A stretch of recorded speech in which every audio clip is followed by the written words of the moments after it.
Galaxy M55 é um intermediário ousado que chegou com uma proposta diferente em 2024. Agora ele tem um processador novo, câmera frontal com ainda mais pixels e carregamento compatível com 45 watts. São algumas características que mudam um pouco o posicionamento do aparelho, mas será que deu certo? Bora descobrir no vídeo de hoje e os links de compra estão aqui na descrição.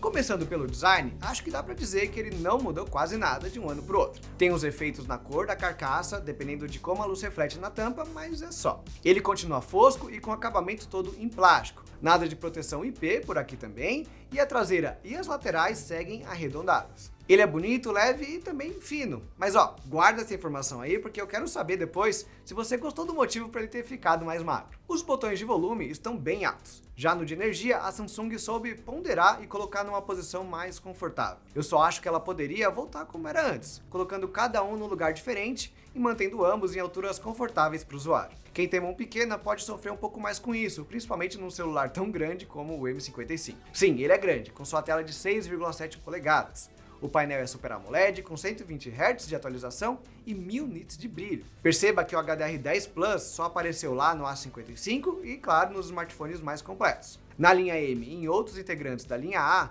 não teremos esse controle específico de HDR. Tanto que eu achei ela um pouco mais apagada, com uma qualidade inferior aos demais smartphones da coreana. Ele é meio azulado, puxando muito para os tons frios e impactando nas cores do que você vê, seja na rede social, nas fotos que você faz, ou então usando a internet. Eu poderia pegar um pouco mais leve com esse cara aqui pela qualidade da tela, mas não com ele custando R$ 2.800. Como esse é um smartphone de venda exclusivo pela internet, nas próximas semanas pode ter certeza que esse preço vai cair. No entanto, custando o mesmo que o A55, eu esperava que ele mantivesse pelo menos a mesma qualidade de painel. Só para deixar claro, não é horrível, tá?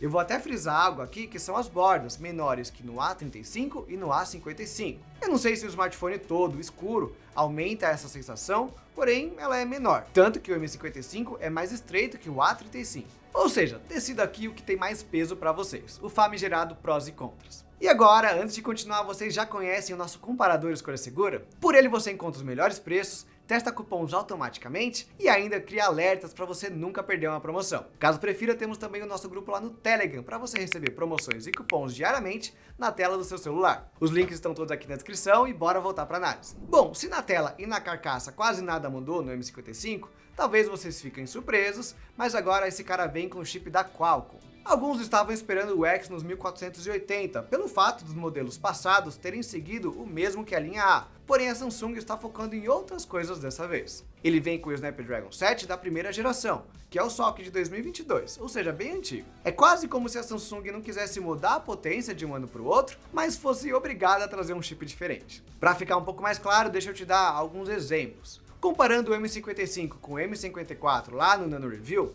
o intermediário desse ano é só 10% mais potente que o seu antecessor, com o Exynos 1380.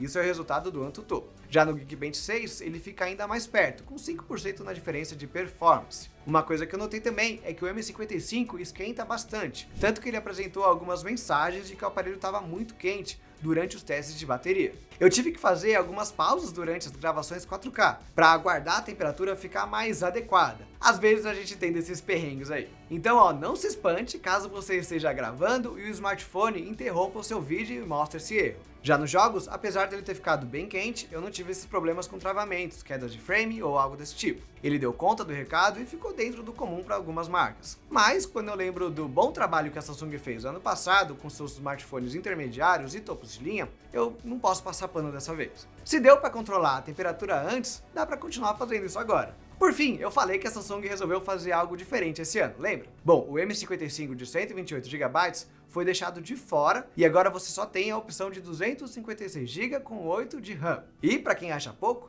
a Samsung também colocou uma bandeja híbrida para você usar 2 chips, ou um chip e um cartão de memória. Só é uma pena que não exista aqui a opção de eSIM, Seria legal para pessoas que usam muito duas linhas telefônicas e precisam de mais armazenamento. Uma coisa curiosa aconteceu aqui durante os testes e eu queria registrar para vocês. Aliás, me contem se vocês tiveram esse problema também. Eu demorei umas 3 horas para fazer o download do Genshin Impact, o que mostra que podemos ter algum problema com o modem desse carinha aqui. Se você possui um M55, compartilhe a sua experiência aqui com jogos e download para determinar se o problema é específico na minha unidade ou se é algo geral. Seguindo para a parte de bateria, o Galaxy M55 perdeu uma das maiores vantagens, que eram os 6.000 mAh de carga. Por isso que ele está um pouquinho mais magro. E aí, o que você considera mais importante no smartphone, um corpo fino ou uma bateria? A Samsung disse que esses 1.000 mAh a menos não vão fazer falta, já que ela tornou esse cara compatível com carregamento de 45 watts. Entretanto, isso não adianta muito, uma vez que você recebe o carregador de 15 na caixa. Ou seja, em 30 minutos você tem 31% de bateria, em 1 hora 62%,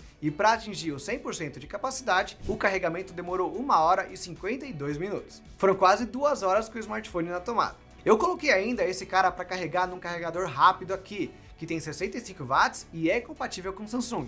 Em meia hora ele estava com 45% de carga e no total eu demorei 1 hora e meia para sair de 8% para 100%. Ele esquentou bastante no final e eu acredito que isso fez ele demorar um pouco mais. Porém, ainda assim, é estranho o tempo estar tão similar. Já no sentido contrário, nos jogos, eu achei o desempenho da bateria razoável. O Asphalt 9 gastou 12% e Speedstorm 15%, o que é esperado, eles são os mais fraquinhos aqui na questão gráfica. Mas eles ainda são um bom benchmark, já que o controle gráfico desses dois títulos são feitos de forma automática, segundo o que o jogo considera mais adequado. E nos dois casos, os gráficos ficaram baixos, sem detalhes e não agradando tanto. O mesmo aconteceu com o Genshin Impact. Ele ficou baixo na qualidade gráfica, mas lá no alto no consumo de bateria. Foram 23% em 1 hora de jogo. E olha, pasmem, o Wild Rift, que sempre foi um exemplo de otimização de uso gráfico e energia, levou 18% por hora de bateria e nem conseguiu cravar os 120 Hz. Na maior parte do jogo, ele ficou entre 90 e 100. Ou seja, quanto mais os títulos exigem do M55 e do Snapdragon 7 Gen 1, mais ele vai gastar. Eu confesso, não gostei de ter menos bateria,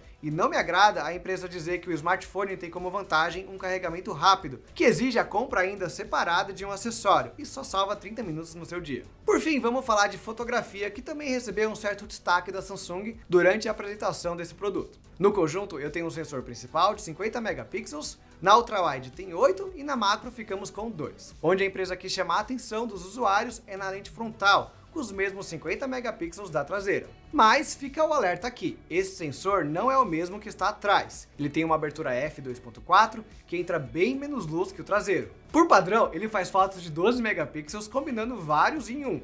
Isso permite absorver mais luz, prometendo melhorar o foco e também entregar mais detalhes. E assim, não é bem o que eu experimentei. Tem momentos que a foto fica legal, porém com contraste muito pesado e cores um pouco estranhas. Em alguns momentos eu tô bem pálido e em outros mais corado. Também incomoda a dificuldade de capturar a imagem e não fazer uma foto tremida. Olha, eu prefiro o pós-processamento da frontal do A35, e no comparativo eu explico o motivo.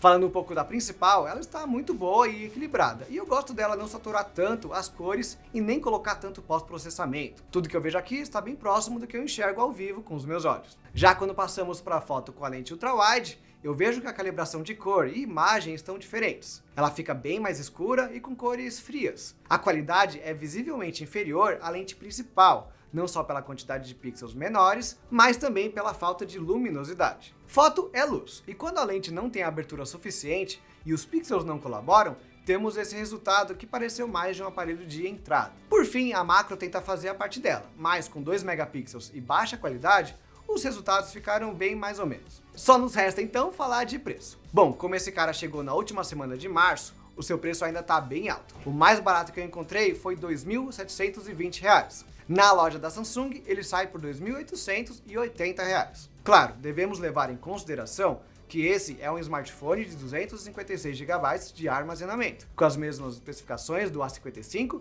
que passa dos R$ 3.100. Para efeito de comparação, no site da Magazine Luiza, o Redmi Note 13 Pro está a 2.330. Claro que não é o oficial, homologado pela Anatel, mas já dá uma noção do quanto o M55 precisa cair de preço para se manter competitivo. Por ter tão poucas mudanças, eu prefiro ainda indicar o M54 do que o M55 nesse momento. Ele está mais de R$ 1.000 mais barato e tem 1.000 mAh a mais de bateria. Conta também com um conjunto fotográfico que funciona melhor e entrega resultados mais satisfatórios, além de ser um aparelho excelente. Tanto que a Samsung manteve o hardware dele lá no Galaxy A35. Para conseguir competir, o M55 precisa chegar aos R$ 1.700 pelo menos. Lembrando que ele continua sem resistência contra água e poeira, e o seu material de construção é bem inferior aos demais concorrentes, pertencentes aí à própria Samsung. Mas e aí, o que você achou do Galaxy M55?